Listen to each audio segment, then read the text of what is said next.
বিষ্ণু বললেন জান্নাতের ভেতরে দরজা হলো আটটা দরজার মধ্যে স্পেশাল একটা দরজা আছে, দরজাটার নাম হলো রাইয়ান।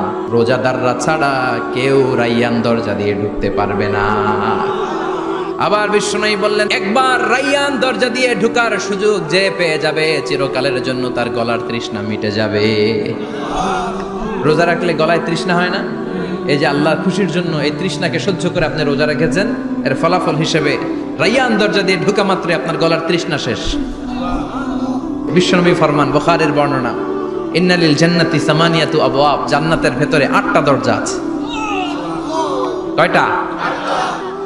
বিশ্বনবী একবার সাহাবাদেরকে নিয়ে ওয়াজ করছেন, বলছেন তোমাদের মধ্যে এমন একজন ব্যক্তি আছে, এই ব্যক্তির আমলগুলো আল্লাহর কাছে এমন ভাবে কবুল হয়েছে, আল্লাহর কাছে ওই ব্যক্তি এতটাই সেরা, জান্নাতের 8টা দরজা কিয়ামতের দিন এই লোকটাকে ডাকতে থাকবে।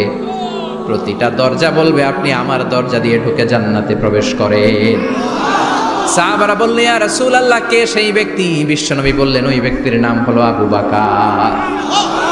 কিয়ামতের দিন সাইয়েদনা আবু বকরকে 8টা জান্নাতের দরজা থেকেই জান্নাতগুলো ডাকতে শুরু করবে, উদখুল মিন বাবি, উদখুল মিন বাবি, আমার দরজা দিয়ে ঢুকেন, আমারটা দিয়ে ঢুকেন। ওই দরজা থেকে বলবে আমারটা দিয়ে ঢুকেন। আল্লাহু আকবার।